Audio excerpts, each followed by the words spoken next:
Sir நீங்கள் first time தளபதி Vijay sir வந்து நேரில் பார்க்குறப்ப நீங்கள் பொள்ளாச்சின்னு சொன்னோன்னே பொள்ளாச்சி பற்றி அவர் என்ன சொன்னாரு?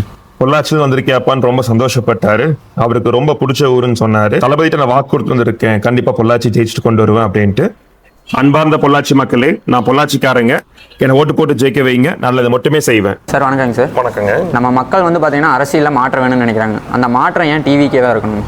தமிழ்நாட்டில் மக்கள் 2 திராவிட கட்சிகளுக்கு மாறி மாறி ஓட்டு போட்டு நிறைய ஏமாற்றத்தை சந்திச்சிட்டாங்க. மக்களுக்கு அரசியல் ஒரு மாற்றம் தேவைப்படுது. அதனால நம்ம டிவிக்கே இப்போ மக்கள் ஆதரிக்கிறாங்க. சார் இப்போ வந்து பார்த்தீங்கன்னா எல்லா கட்சிகளும் அரசியலில் ஜெயிக்கிறதுக்காக நிறைய வாக்குறுதி வந்து கொடுக்குறாங்க. அந்த வாக்குறுதியை அரசியலை நிறைவேற்ற முடியாமல் போயிட்டா அதுக்கு வந்து காரணம் யாருங்க? கண்டிப்பா வாக்குறுதி கொடுத்த கட்சிகள் தான் அதுக்கு முழுமையான பொறுப்பு. போலியான வாக்குறுதிகள் கொடுத்து ஆட்சிக்கு வந்துடலாங்கிறது அவங்களோட ஒரு நோக்கமாவே இருக்கு. எங்க தளபதி பாத்தீங்கன்னா எந்த வாக்குறுதி நிறைவேற்ற முடியுமோ அது மட்டும்தான் கொடுத்திருக்காரு. கண்டிப்பா எங்க ஆட்சி அமைச்சதுக்கு அப்புறம் தளபதி சொன்ன அனைத்து வாக்குறுதி நிறைவேற்றி தமிழ்நாடு மக்களுக்கு ஒரு மகிழ்ச்சியான ஒரு வாழ்க்கை கொடுப்பாருங்கிறத கண்டிப்பா நாங்க உறுதியோட சொல்றோம். நீங்க இந்த எலெக்ஷன்ல ஜெயிச்சு 5 வருஷத்துக்கு அப்புறம் மக்களை பார்க்க போறப்ப மக்கள் உங்களை எப்படி பார்ப்பாங்கன்னு நினைக்கிறீங்க? அடுத்த 5 வருஷம் கழிச்சு நாங்க மக்கள்கிட்ட ஓட்டு போக கேட்க தேவையே இல்லை. ஏன்னா நாங்க செய்யற பணிகளே மக்களுக்கு ரீச் ஆயிரும். ஸோ கண்டிப்பா அந்த நம்பிக்கையின் அடிப்படையிலேயே மக்கள் அடுத்த 5 வருஷம் கழிச்சு கண்டிப்பா ஓட்டு போட்டு ரெடியா இருப்பாங்க. கடந்த 25 வருஷமா பொள்ளாச்சியில் வந்து பார்த்தீங்கன்னா ஏடிஎம்கே தான் டாப்ல இருக்கு. இப்போ நீங்க மக்களை வந்து சந்திக்க போறப்ப மக்களோட மைண்ட் செட் எப்படி இருக்கு, உங்களை எப்படி பாக்குறாங்க? மக்கள்கிட்ட எங்களுக்கு ரொம்ப ஒரு அருமையான வரவேற்பு இருக்கு. மக்கள் ரொம்ப உற்சாகமா இருக்காங்க எங்களை வரவேற்கிறதுல.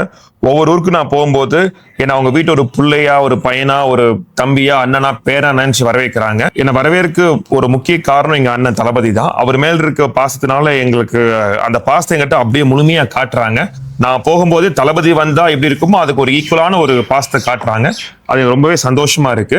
இந்த வாய்ப்பு எனக்கு கொடுத்த தளபதிக்கு நான் கண்டிப்பா வாழ்க்கையில் எப்பவுமே கடமைப்பட்டவனா இருப்பேன். கடந்த ஒரு 2 வாரத்துக்கு மேல நான் கேன்வாஷிங் பண்ணிட்டு இருக்கேன். ஸோ மக்களுக்கு நான் சந்திக்கிற வாய்ப்பு இனி 2 நாள்ல முடிய போகுதுன்னு நினைக்கும் போது ரொம்ப கஷ்டமாவே இருக்கு. டெய்லியும் மக்கள் சந்திச்சுட்டு அவங்களோட வரவேற்பு பார்த்துட்டு இப்போ 2 நாள்ல எலெக்ஷன் நெருங்கும் போது கேன்வாஷிங் ஸ்டாப் பண்ணி ஆகணும்.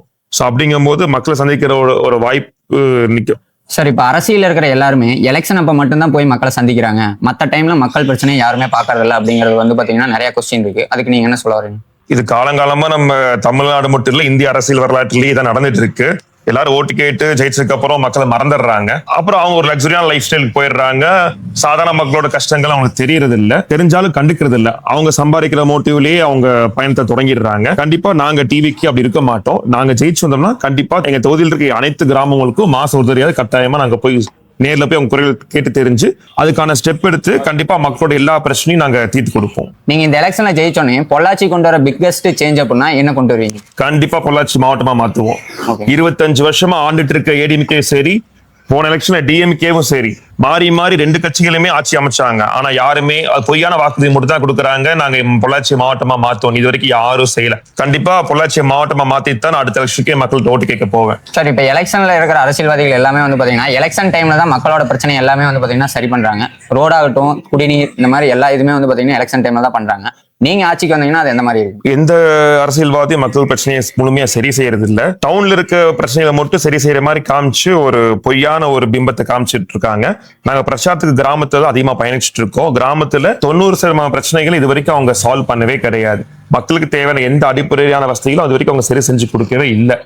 ஸோ அவங்க செய்யற ஸ்கீம்ஸே பாத்தீங்கன்னா பொள்ளாச்சி டவுன்ல செய்யறது வந்து மக்களை ஏமாத்துறதுக்கான செய்யற வேலை. இன்னொன்னு பொள்ளாச்சி டவுன்ல செய்யற ஸ்கீம்ஸ் தான் அவங்களுக்கு பெர்சன்டேஜ் கமிஷன் அதிகமா கிடைக்குது. கிராமத்துல ஒரு 10 lakhs ஸ்கீம் போடுறாங்கன்னா அதே டவுன்ல போட்டா 1 crore போடலாம். ஸோ அவங்களுக்கு கமிஷன் பேசிஸ் பார்த்தீங்கன்னா இங்கே அதிகமாக கிடைக்கும். ஸோ அவங்க எந்த ஸ்கீம்ஸுமே ப்ராப்பரா இம்ப்ளிமெண்ட் பண்றது இல்லை. அவங்க ஒன்லி கமிஷன் பேசிஸ்ல மட்டும் தான் வேலை செய்யறாங்க. அதனால கிராமத்தை அவங்க சுத்தமா கண்டுக்கிறதே இல்லை. நாங்க ஜெயிச்சு வந்தோம்னா கண்டிப்பா முதல் கட்டமா அனைத்து மக்களுக்கும் தேவையான அனைத்து அடிப்படை வசதி கண்டிப்பா கட்டாயமா செஞ்சு கொடுப்போம். சார் இப்ப டிவிக்கே வந்து புது கட்சி, அனுபவம் இல்லாம எப்படி கட்சி நடத்த போறாங்க, எப்படி மக்களை பாத்துக்க போறாங்க அப்படின்னு சொல்லி நிறைய கேள்வி வந்து பாத்தீங்கன்னா எல்லாரும் கேட்டிருக்காங்க. அதுக்கு நீங்க என்ன சொல்ல வரீங்க? எங்க கட்சி அனுபவம் எல்லாம் உள்ள வர கிடையாது. மக்கள் இயக்கமா இருந்து மக்களுக்கு பல சேவைகள் நன்மையை செஞ்சுதான் நாங்கள் அரசியல் வாழ்க்கைக்கே வந்திருக்கோம். இப்ப டிவிக்கே வந்து விஜய் சாரை பார்க்க வர்றதுக்காக வர கூட்டம் தான் அது விஜயகாந்த் சார் கட்சி ஆரம்பிச்சப்பவும் அவ்வளவு கூட்டம் வந்துச்சு. ஆனா அது வந்து ஓட்டா மாறல அப்படின்னு சொல்லி சொல்றாங்க. அதே மாதிரி விஜய் சாருக்கும் ஆகும்னு சொல்றாங்க. அதை பத்தி உங்க கருத்து? அப்படி சொல்றவங்கள யாரு? கட்சிக்காரங்களும் அரசியல் சார்ந்த நபர்கள் தான் சொல்லுவாங்க. அது அவங்க சொல்ற காரணம் அவரோட தோல்வி பயம், வேற ஒண்ணும் கிடையாது. நாங்க காசு கொடுத்து யாரும் கூப்பிடுறது இல்ல. கூட்டம் வர்றது எல்லாமே தளபதி பார்க்கணும் அன்புலதான் வராங்க. தளபதி பார்க்க வந்த கூட்டம் ஓட்டா மாறுமா மாறாதுங்கிறது அந்த கொஸ்டினுக்கு ஆன்சர் மே 4 கண்டிப்பா காலையில 11 மணிக்கே அது நிலவரம் தெரிஞ்சிடும். இன்னைக்கு எதிர்கட்சிக்கு ஒரு தகுந்த பதிலா கண்டிப்பா அமையும்.